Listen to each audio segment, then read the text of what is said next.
The autocannon round punched through the Warhammer's right shoulder at 40 meters. Elias Thorne tasted copper as his teeth clicked hard together, the cockpit shuddering around him in the strobing red wash of damaged displays. Somewhere above the hiring hall district, emergency sirens howled through the Galatean night. 3 blocks ahead, through pulverized ferrocrete and burning air, the man who had killed his family was either still breathing or no longer breathing. Elias did not yet know which. He squeezed the throttle forward. 9 days earlier, the Union-class dropship Ivory Line had cut its burn and settled onto Galatea's night side, riding the tail of a voyage that Elias Thorne had not expected to live long enough to complete. He had not flown aboard a dropship with other MechWarriors in 5 years. The cramped mech bay, the recycled air, the smell of hydraulic fluid and human sweat had hit him like a physical memory of the Anvil's promise. The Iron Skull's old Union, burning on the landing pad at Dorval's Crossing with its drives torn open. He had closed his eyes against it more than once during the transit. Sarah Voss had not asked why. The Ivory Line belonged to no registry that could be named.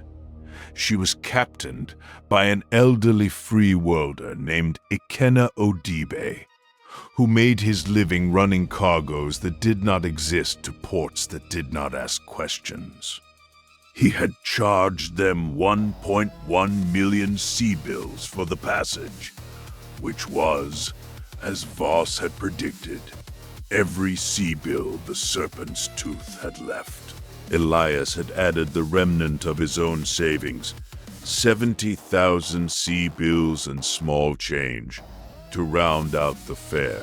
When he handed the bank chit to Odibe, the old man had grinned through a mouthful of yellow teeth and said, in a voice like broken glass, "Some men pay to get somewhere. Some men pay to stop running. You look like the second kind." Elias had not answered. During the voyage, the 5 pilots drifted into a fragile routine. Reese, the Wolverine pilot, spent hours in a small gymnasium wrapped around the ship's core, punishing a heavy bag with the focused intensity of a man trying to outrun his own thoughts. Gregor Holt, the hunchback pilot who had fired the autocannon burst into the Iron Skull's barracks 5 years ago, kept to his bunk and his mech bay, and spoke to no one who did not speak to him first. Ilsa Mattern, the Panther pilot, was a small dark woman who moved like a coiled wire.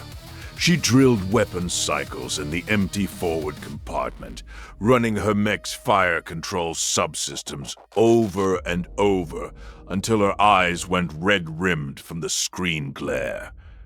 And Voss, red, paper books, worn soft at the corners, a luxury Elias had not seen in years. Military histories, mostly. Kerensky's Exodus, the Amaris Civil War.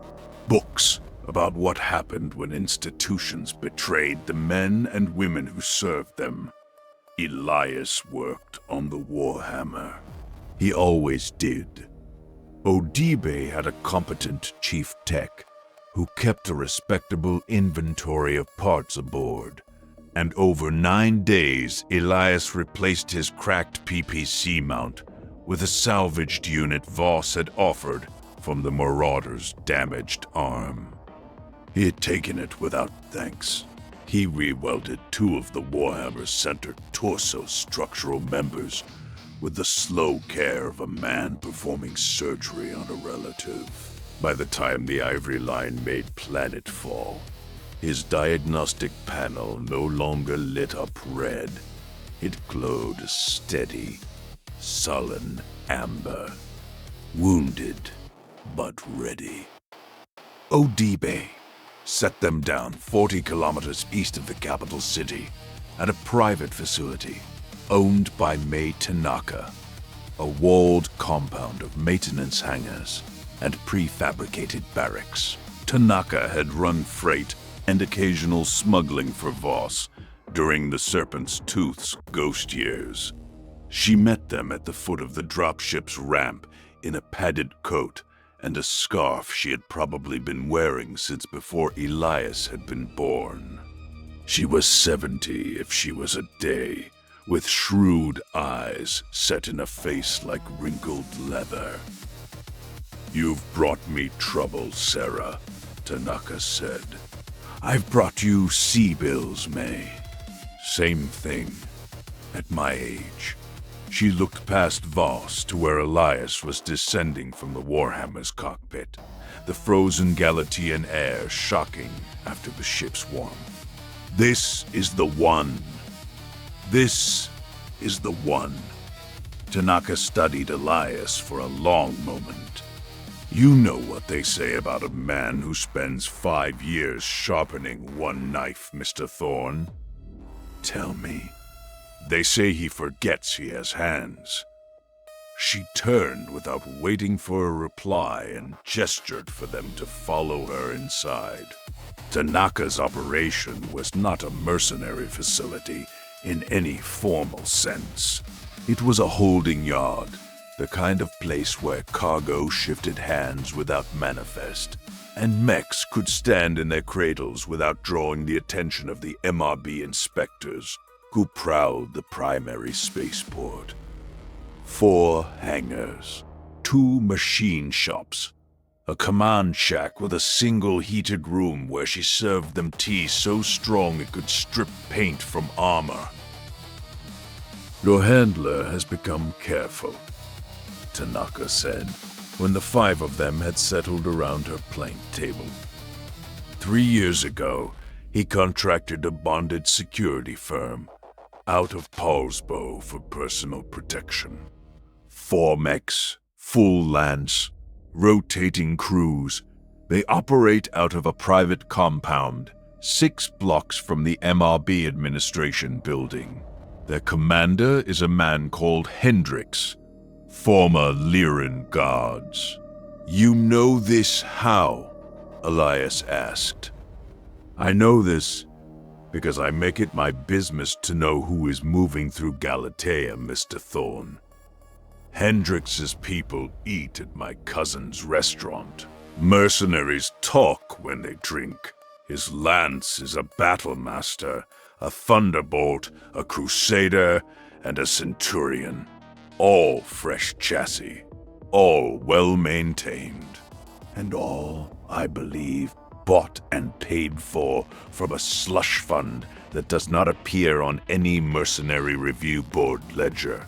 Voss exchanged a glance with Elias. The Serpent's Tooth had been such a fund's product. A ghost unit, paid through laundered accounts, operated outside the registry that existed to prevent exactly this kind of abuse. Now Keech had another one.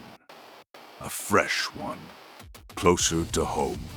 She reached into the breast pocket of her cooling suit and set a data chip on the table, the financial ledger. Payment routing, account numbers, operational authorizations. Our payments came through laundered accounts for 5 years. I kept records. She looked at Elias. Whatever is in the MRB archive, this goes out the moment we cross the city limit.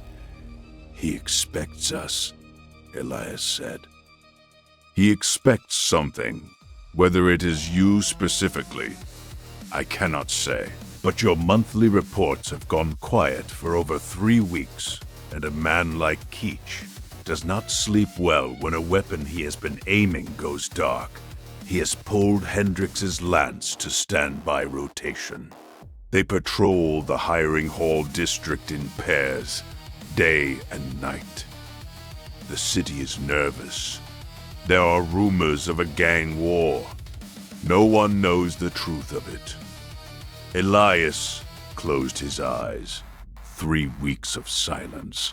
3 weeks in which he had done field repairs on Corvost 4, ridden aboard an unmanifested dropship, and crossed the stars to kill the man who had made him into what he was. Of course, Keech had noticed.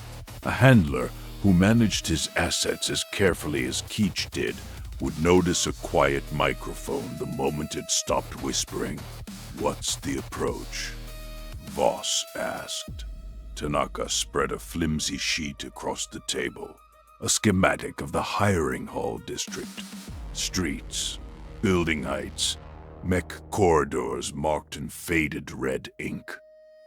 Elias studied it with the practiced eye of a man who had fought in a dozen cities and retreated from most of them.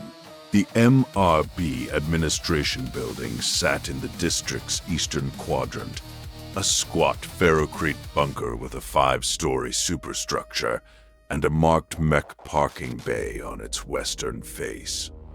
The bay suggested the building was designed to receive mercenary company commanders in their machines, a traditional courtesy. In this case, a vulnerability. "Hendrix's compound is here," Tanaka said, tapping a position 3 streets north. "If you come from the west, you reach the MRB building first. But if Hendrix's scouts see you arriving, they will cut your line of retreat through here." She traced a finger along a broad avenue that connected the district's main thoroughfares. The Boulevard of Merchants, wide enough for an assault lance. Clear fields of fire in both directions. "A killing ground," Reese muttered. "Precisely so. Which is why we will not retreat." Voss looked at Elias.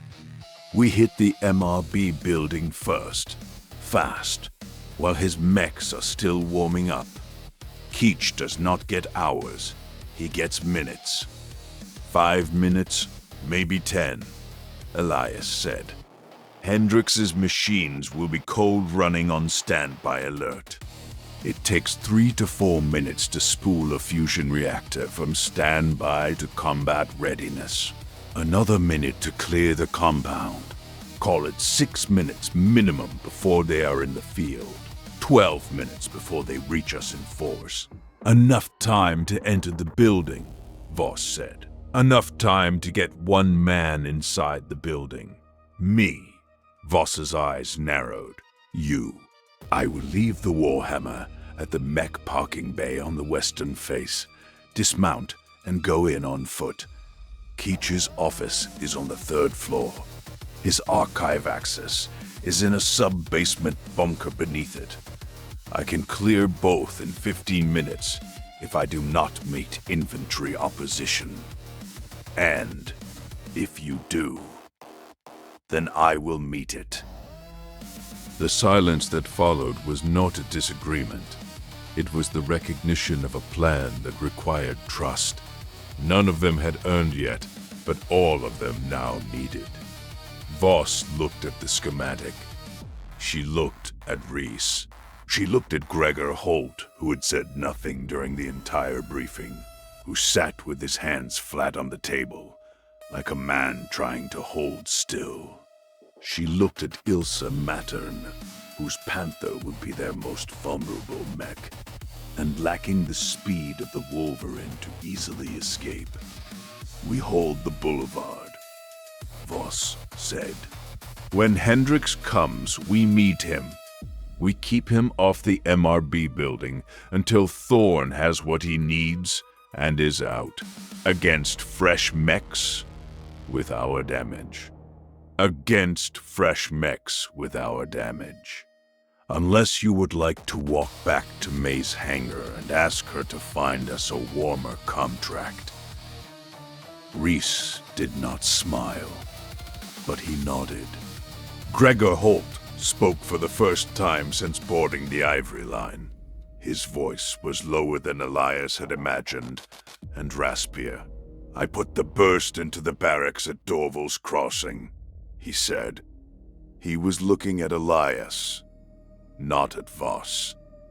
At Elias. I knew what was in there. I fired anyway. The commander said the target package called for it.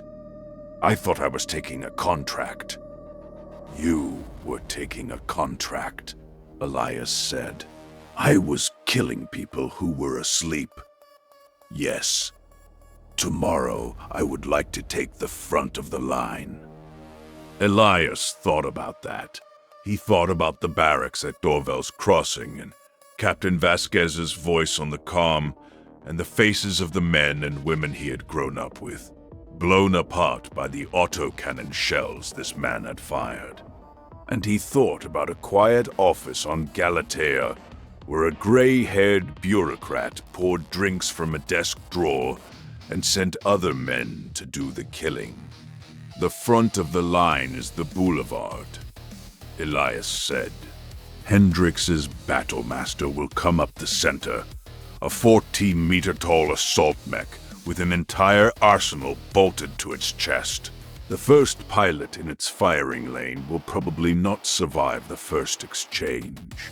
I know. Take it then. Gregor Holt nodded once, slowly, and did not say anything else. They slept in Tanaka's barracks.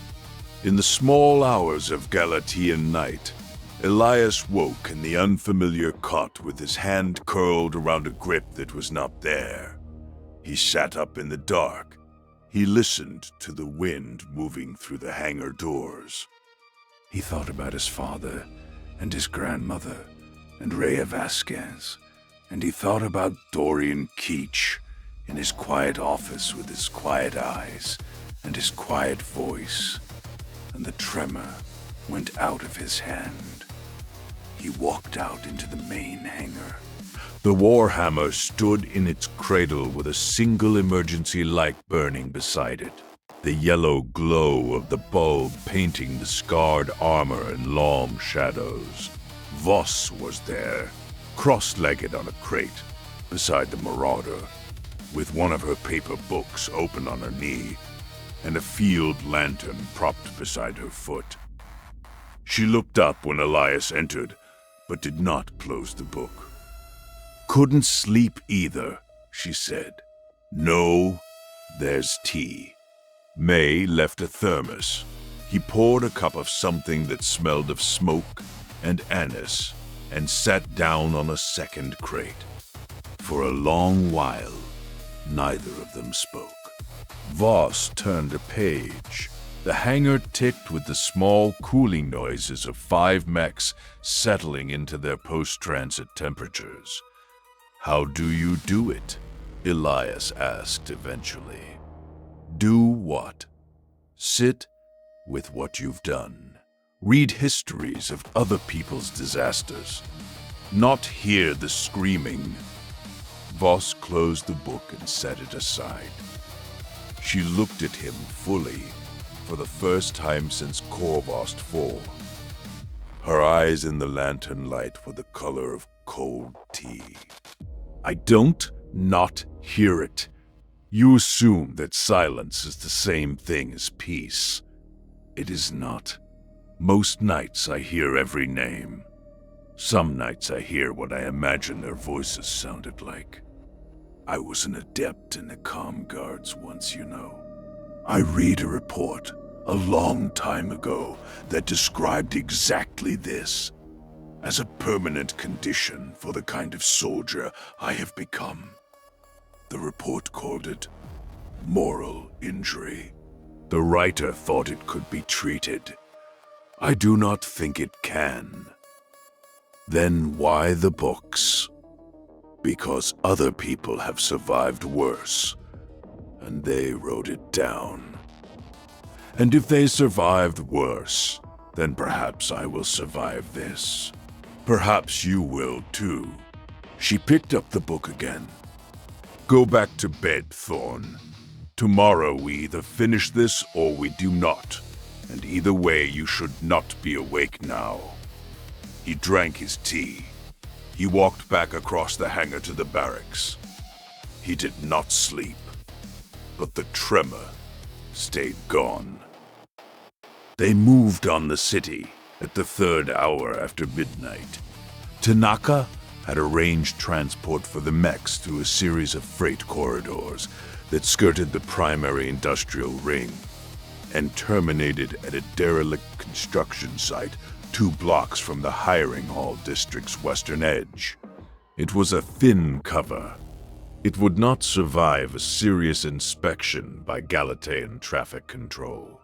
But they did not need it to survive a serious inspection.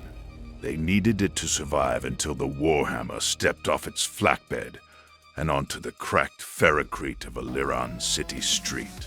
Elias powered up in the staging area.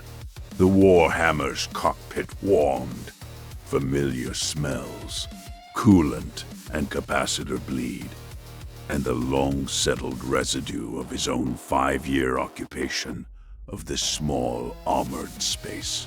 His father's voice came to him without effort now, no longer an ambush. She runs hot, son. Warhammers always do. Keep her warm. She'll keep you alive. "Com check," Voss said. The signal was tight beam, encrypted with a fresh cipher Tanaka had provided. "Warhammer up," Elias said. "Marauder, green across the board. Wolverine up. Hunchback ready." Gregor Holt's voice. Low, flat. "Panther, weapons hot." Ilsa Mattern. A thread of steel in a voice that could have been a schoolgirl's. 5 mechs stepped off the staging area into the rain-slick streets of Galatea's outer hiring hall district. The rain had been falling for hours, a cold spring storm that had driven most civilians indoors and turned the pavement into a mirror. Elias piloted the Warhammer at a steady walking pace, 43 kilometers per hour, the leg actuators finding their rhythm on the wet ferrocrete.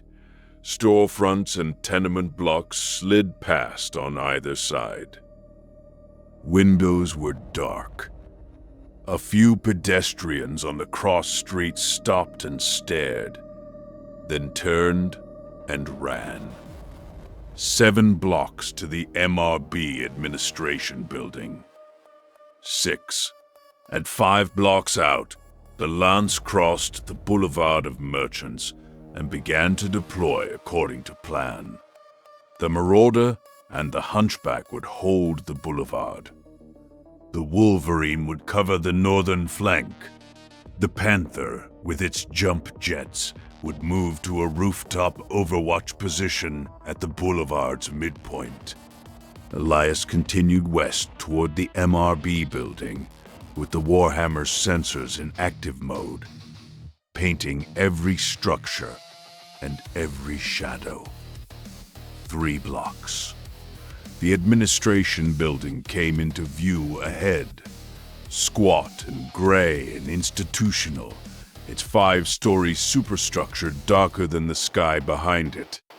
And then the boulevard came alive. It was the Thunderbolt that fired first.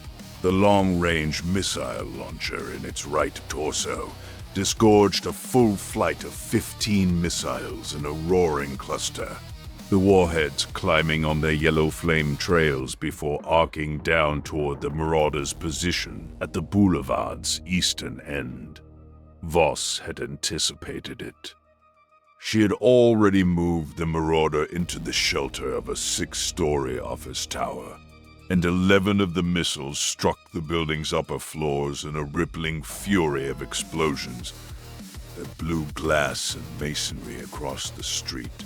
The other 4 found the Marauder's rear armor and crashed home in a chain of concussive impacts. "Contact!" Voss snapped. Her voice was perfectly calm. "Multiple contacts. Boulevard at Vector 3. I have a Thunderbolt, and a crusader moving east. Battlemaster behind. Centurion unaccounted for. Hunchback engaging, Gregor Holt said. His hunchback pivoted on its hips, the massive autocannon in its right shoulder hump already tracking, and fired. The Tomodzuro autocannon 20 was a short-range devastator, and the range was just at the edge of its effective bracket. But Gregor had chosen his moment. The burst of depleted uranium shells struck the Thunderbolt full in the center torso, staggering the 65-ton mech backward into a parked cargo hauler that crumpled under its weight. The Thunderbolt's pilot recovered. The large laser in its right arm flashed a beam of coherent light that drew a glowing line across the Hunchback's left flank, melting armor plating into running slag. Elias did not stop to watch.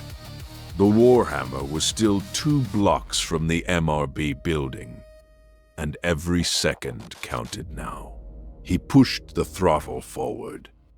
The autocannon round took him in the right shoulder at 40 meters, not from the boulevard, but from a side street, the Centurion stepping out of an alley at close range. The impact cracked his teeth together, and he tasted copper. The hit staggered the Warhammer, but did not stop it. He fired the remaining PCP at point-blank range, the cobalt beam boiling away a massive crater of armor from the Centurion's heavy left shield arm, but the limb held. The mech stumbled. Elias did not stop to watch it fall. The great mech moved into a loping run, 64 kilometers per hour now, its footfalls cracking the paving stones. Ahead, the MRB's parking bay yawned open in the building's western face, a cavernous recess designed to admit mechs up to 100 tons. A cold blue flash from above, the Panther's PPC, firing from its rooftop position. Ilse Mattern, doing her job, picking at the Crusader's rear armor from an angle it could not easily return. A return salvo of SRMs from the Crusader. Rocket trails through the rain. Something on the rooftop exploded. Panther is hit, Voss said. Mattern. Status. Panther up. Mattern's voice taut. Cockpit armor cracked. Jumping to secondary position. Go. Reese's Wolverine came up on the Marauder's left flank, laying down suppressive autocannon fire to keep the Crusaders' missile batteries from getting a clean lock on Voss. The Centurion appeared then, as Tanaka had feared it would, crossing the eastern mouth of the boulevard in a running gait and opening up with its autocannon 10 at 200 meters. The shells walked across the Wolverine's torso armor with the hollow drumbeat of metal punching metal.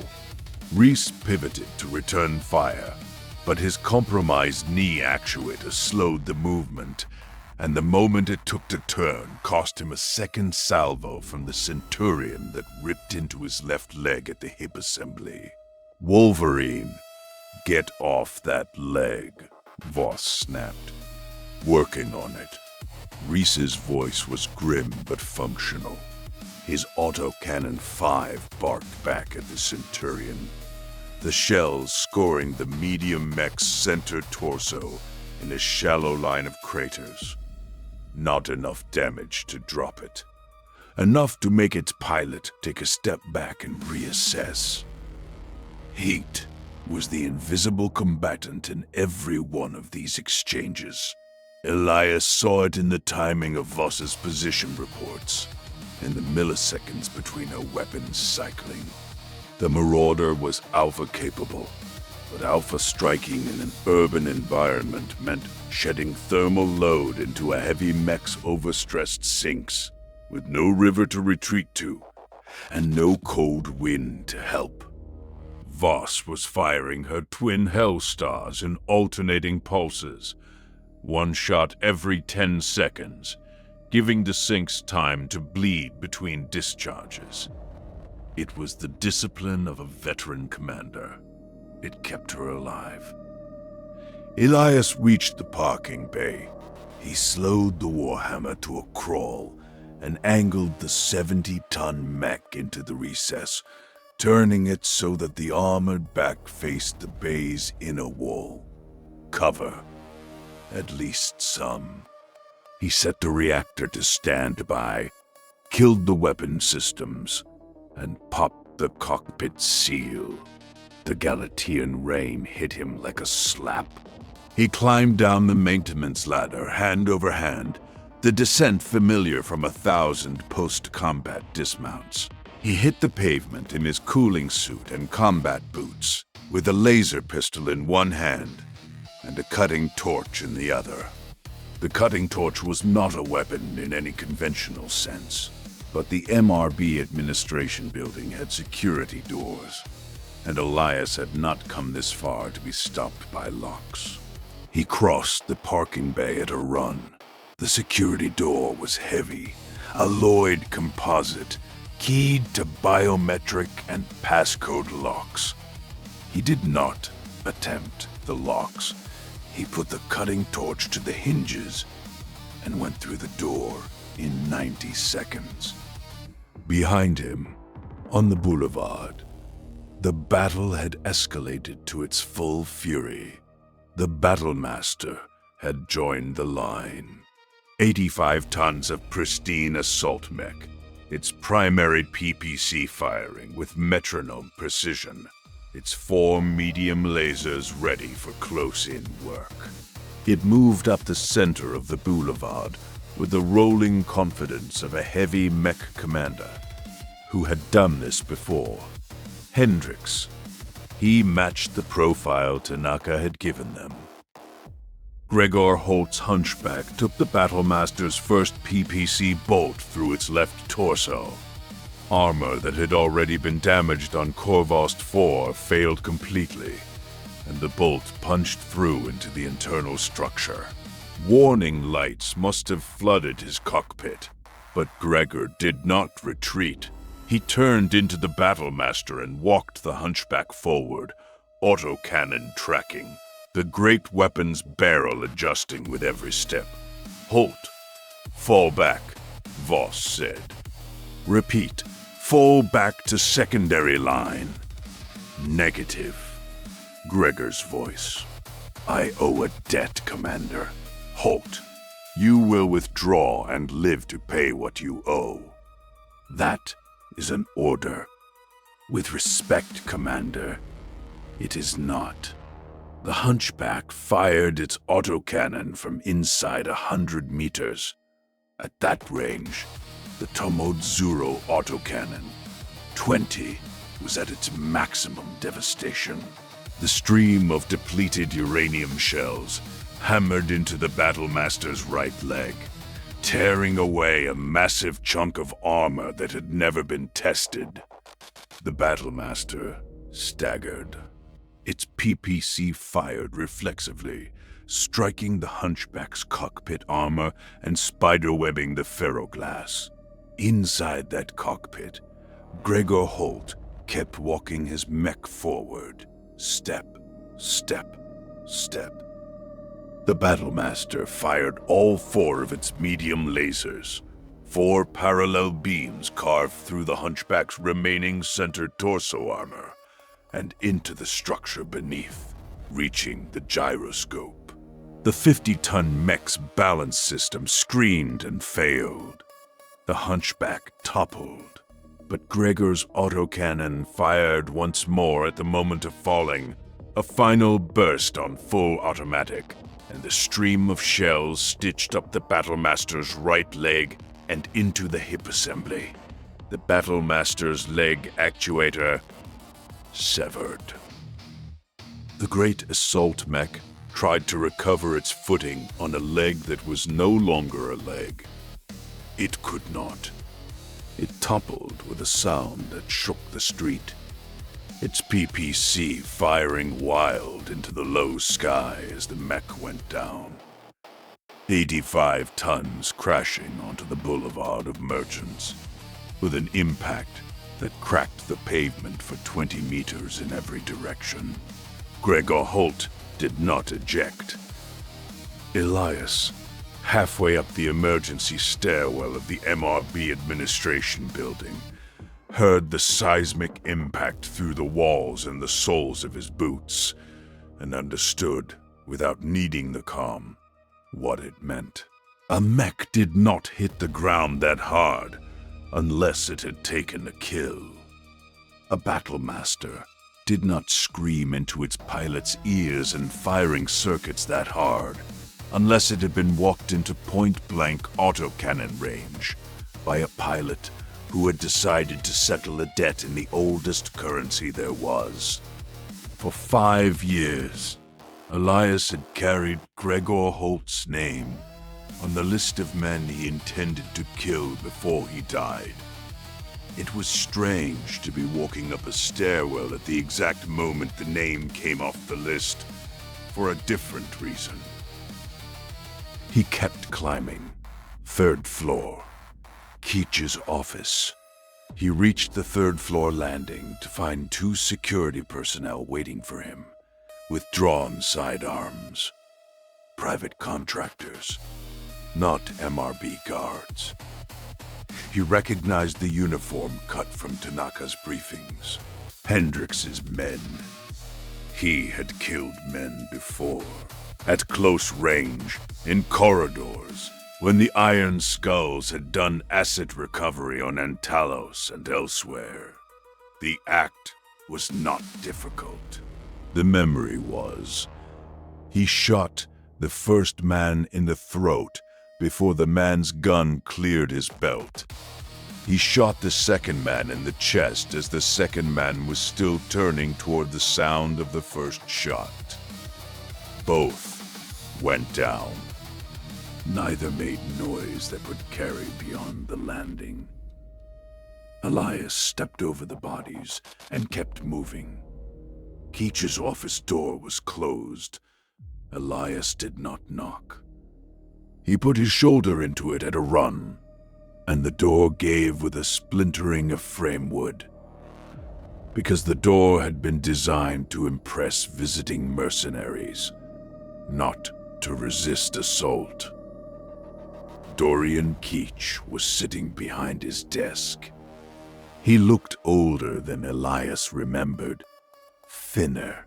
The quiet eyes had purple shadows beneath them, and the hands that rested flat on the desk were steady, but spotted with the beginnings of liver markings. He wore a gray civilian coat of Lyran cut, and a plain white shirt open at the collar. There was no weapon in his hands.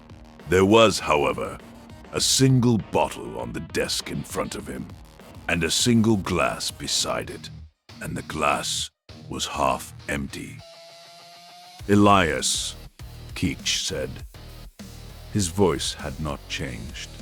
The same quiet patience, the same careful warmth. "I was hoping you would make it inside." The alternative would have been untidy. He put the laser pistol on the guest chair beside the door, within easy reach, but not in his hand. He sat down in the chair opposite Keach. The desk between them was the desk he had sat across from 5 years ago, in this same room, when Keach had first poured him a drink and told him to keep moving. "You knew we were coming," Elias said. "I knew you had gone quiet. Gone quiet after Korvost 4, which was where I had placed Hendrix's lance before Hendrix's lance, in the hope that you and the Serpent's Tooth would remove each other and save me the expense. When you did not return on schedule and began traveling through channels I do not control, I understood that something had changed. I moved my protection home. I waited. You waited for me to kill you. I waited to see what you had become. Keech leaned back in his chair. I have built many things in a long career, Elias. But the thing I am proudest of, the thing that required more care than any operational deployment I have ever managed, was you. 5 years ago, I had a pilot who should have eaten his pistol, a man who had lost everything.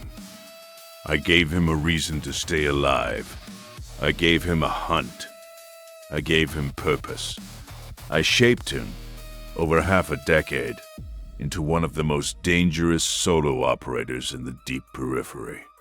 And the remarkable thing is that he never suspected, not once, that the hand on his shoulder was the hand that had taken his family. You're proud of it. I am. In the way a craftsman is proud of work that required skill. Keech lifted the glass. He did not drink. He set it down. Will you let me speak, or will you shoot me? I am prepared for either outcome. But I would prefer to speak first. Speak. Keech nodded. Your Captain Vasquez. A good officer. Diligent. During her Oregon campaign, she and the Iron Skulls pursued a pirate cell into an abandoned mining facility on a moon that, according to every official survey, did not contain anything of interest. The facility was one of mine. An equipment cache, record storage, and a small repair bay for a cadre of unregistered pilots. Vasquez found it. She photographed the ledger. She downloaded fragments of the archive. She returned to her ship and filed a sealed report to the Mercenary Review Board, recommending a formal investigation. And the report came to you. The report came to me. I am a senior handler. I review sealed filings for regional handlers who are uncertain how to proceed. The investigation never happened. It could not. Vasquez's ledger, had it been acted upon, would have produced the names of 19 noble clients across 3 great houses who had contracted off-registry mercenary operations through my network. Assassinations, political pressure, acts of sabotage disguised as pirate raids. It would have destroyed me, yes, but it would also have destroyed those 19 clients. And those clients, had they learned of their exposure, would have eliminated the exposure themselves. Quietly, professionally, I acted first, and I acted in the most economical manner available. The Serpent's Tooth was an asset I was prepared to lose. The Iron Skulls were an asset I could not afford to keep. Economical.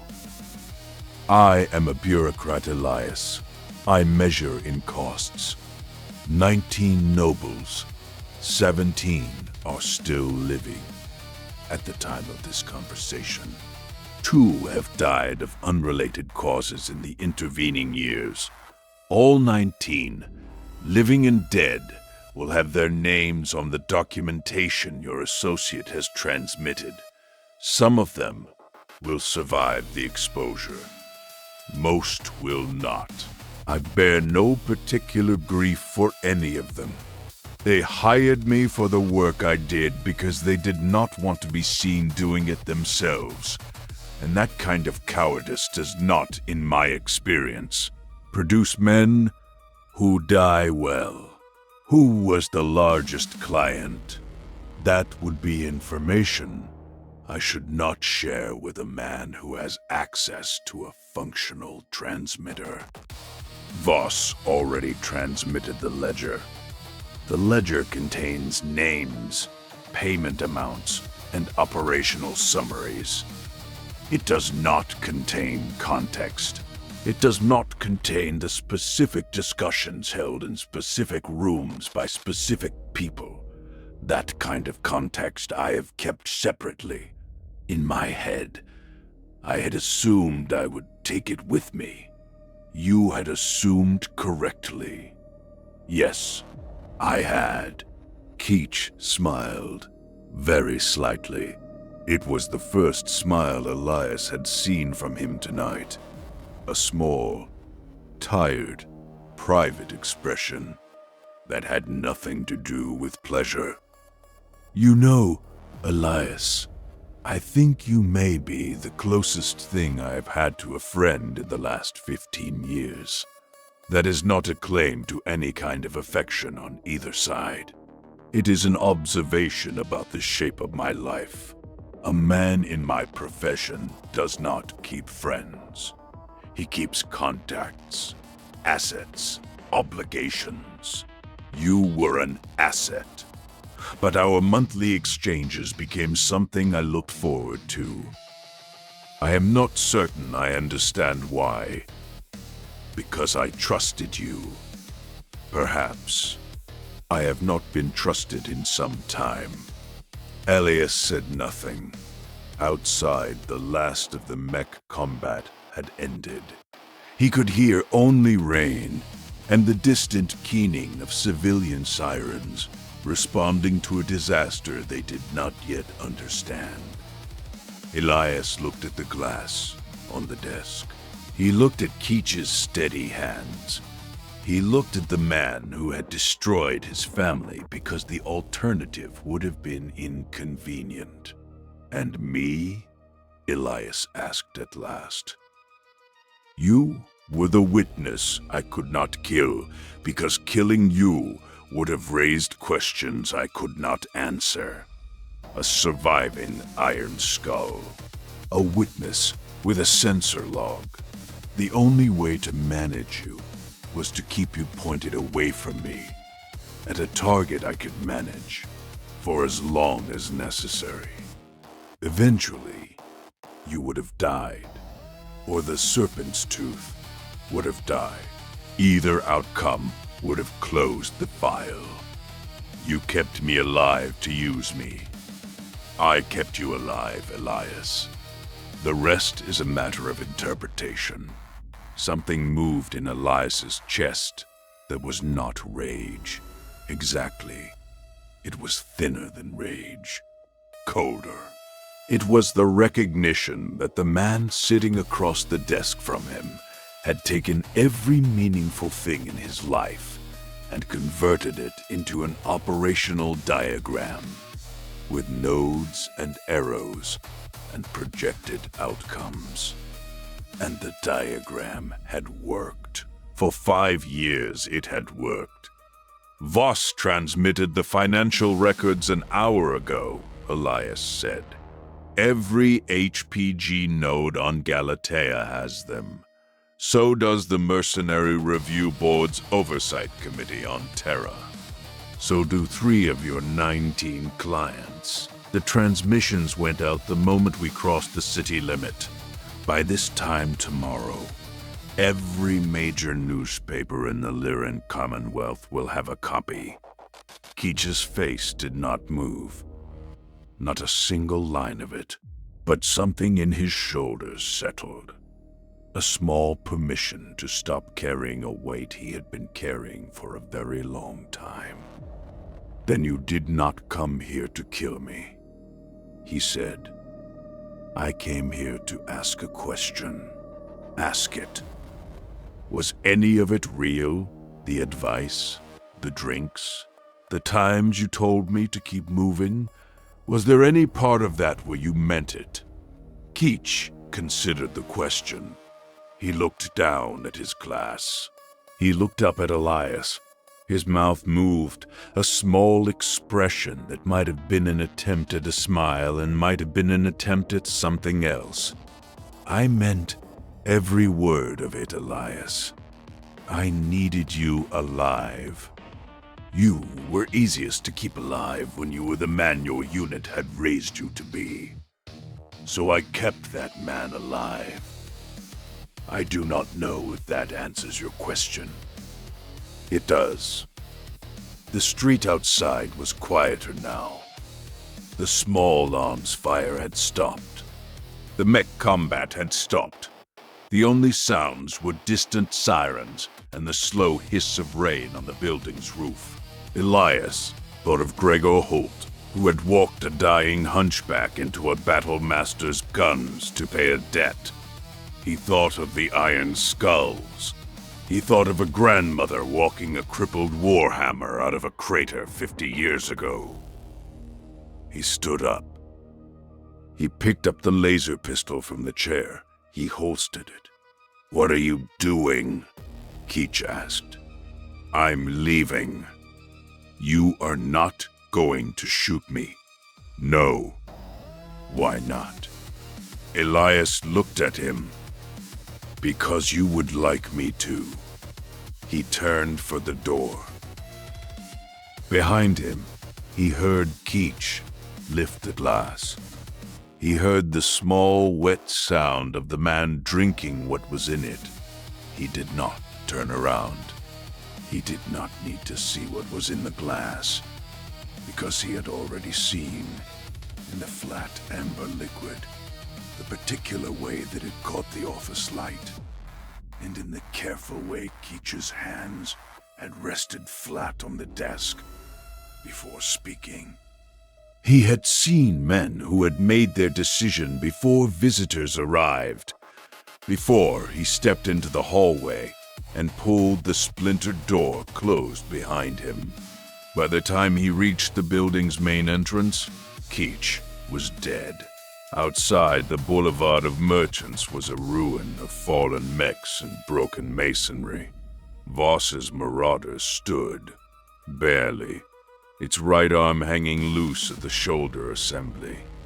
Reese's Wolverine was down on one knee in the middle of the street, the knee actuator finally given out, but its cockpit was open, and Reese was climbing out with blood on his face. The Panther had made it down from its second overwatch position and stood guard at the boulevard's eastern end. Cockpit armor cracked, one weapon arm shredded, but alive. The hunchback lay where it had fallen beneath the dead weight of the battlemaster's shattered bulk. The Thunderbolt was down in the middle of the street, its reactor venting steam, its pilot dead or unconscious. The Crusader had surrendered, its mech immobilized on its back after a coordinated barrage from the Marauder and the Panther had stripped its legs. The Centurion had fled. Elias walked across the wet pavement toward the Warhammer. Voss climbed down from her Marauder and intercepted him beside the parking bay. Her cooling suit was soaked through. There was a streak of blood on her jaw from a neurohelmet injury. Her eyes were the same steady, unreadable eyes from Corvost 4. "Keach?" she asked. "Dead." He saw to it himself. "You didn't kill him." "No." She considered that. "I would have." "I know."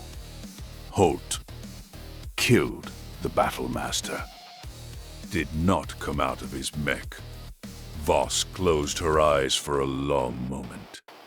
When she opened them, she did not look away from Elias. He wanted it that way. He did. They stood in the rain. In the distance, the wail of Galatean emergency services grew louder. Within the hour, the city would be crawling with police, military units, Mercenary Review Board investigators scrambling to respond to a crisis they did not yet understand. Tanaka had a rendezvous point outside the city, where a different freight corridor and a different dropship would be waiting. They would leave Galatea before morning, or not at all. "Where will you go?" Voss asked. Elias looked at the Warhammer. standing in the parking bay of the MRB administration building, rain sliding down its scarred armor. His grandmother's mech, his father's mech, his mech now, battered but intact. The reactor still hot, the last Donald PPC still functional. A machine that had walked out of one crater 3 generations ago, and now stood in a second one with one more pilot left in its command couch. "I don't know yet," he said. "Somewhere quiet. Somewhere where I can think about what comes next.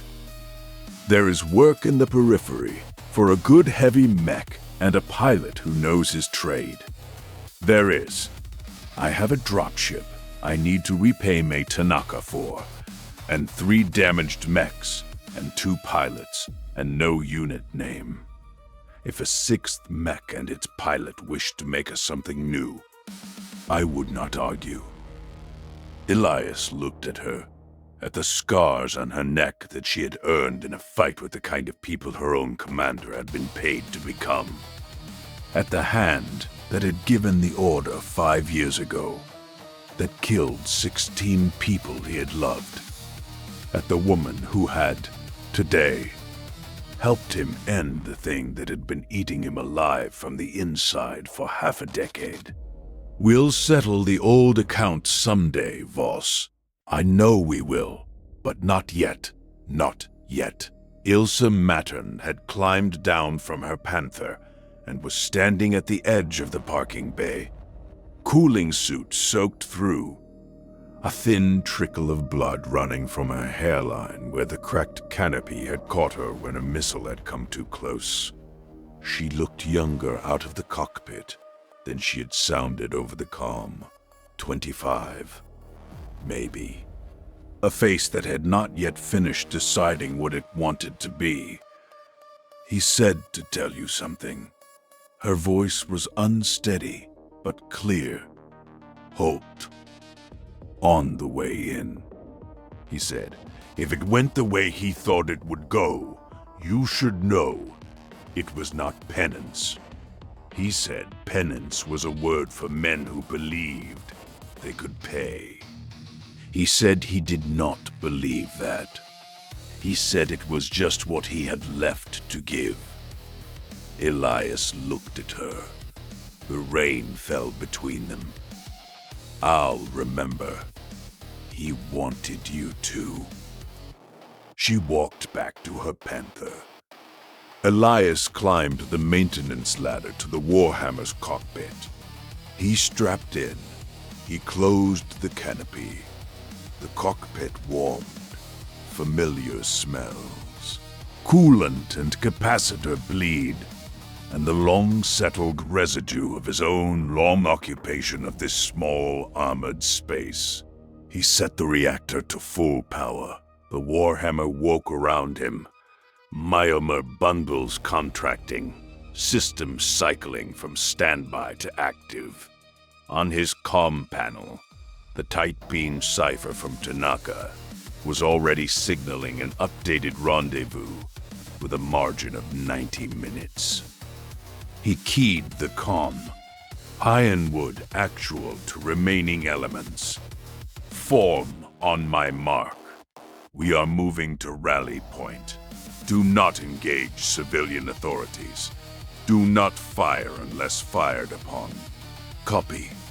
Marauder, Wilco. Voss. Wolverine, Wilco. Reese, shaken, but functional. Panther, Wilco. Matten. 4 mechs walked east out of the hiring hall district through the hammering rain. Behind them, on the 3rd floor of the MRB administration building, a handler sat dead at his desk with a glass and a bottle, and the unread text of a sealed report on a secure drive in his lower drawer. Above them, HPG transmissions were already traveling from Galatea to dozens of other worlds, carrying a ledger that named 19 nobles and a senior handler and a scheme that had lasted for decades. The news cycle would begin by morning. The political consequences would unfold for years. None of that was Elias's concern anymore. He walked the Warhammer through the empty streets of a Loran city at the last hour before dawn. His hands rested on the control sticks with none of the tremor of the old hunting days. His eyes, in the dim reflected green glow of his heads-up display, had lost some of the flat watchfulness of the predator. He was a long way from what he had been on Dorval's crossing 5 years ago. He was not yet sure what he was now. The blood debt was paid, not with the coin he had carried for 5 years. Anger and loss and the sharpened edge of a man turned to a single purpose, but with something older and quieter. Witness, memory, the refusal to become the thing that had been done to him. The Iron Skulls were gone. Dorian Keech was gone. Gregor Holt was gone. And Elias Thorne, last of the Iron Skulls, walked his family's Warhammer through the rain of Galatea, beside 3 pilots who had once been his mortal enemies, toward a dropship that would take them somewhere he did not yet know. Behind him, the city wept rain onto the wreckage of the Boulevard of Merchants. Ahead of him, the long dark of the inner spheres stretched out in every direction, full of worlds he had never seen and contracts he had not yet taken. He thought of his grandmother walking a crippled Warhammer out of a crater 50 years ago. He thought of the Iron Skulls, who had gathered around that Warhammer like warmth around a fire, and who had been the closest thing to family he had ever known. He thought of his father, who had told him, sitting in this sane command couch when Elias had been a boy too small to reach the control sticks without help, that a Warhammer was the kind of machine that a man rebuilt around, not the other way around. She runs hot, son. Warhammers always do. Keep her warm. She'll keep you alive. Elias Thorne walked his family's Warhammer out of the city of Galatea, under a sky that was finally beginning to lighten at its eastern edge. The rain had thinned to a mist. The cold was not as bad as Korvost 4 had been. The reactor was warm, and his hands were steady. And for the first time in 5 years, he was not hunting anything. He was simply moving. And somewhere on the long road ahead, there would be quiet places, and good work, and old accounts to settle when the time came, and perhaps, in the distant and unlikely future, something that a man who had lost everything could learn to call home. The Warhammer stepped off the boulevard, onto the open road east. 70 tons of family history, scarred and worn, and moving at last towards something other than a grave.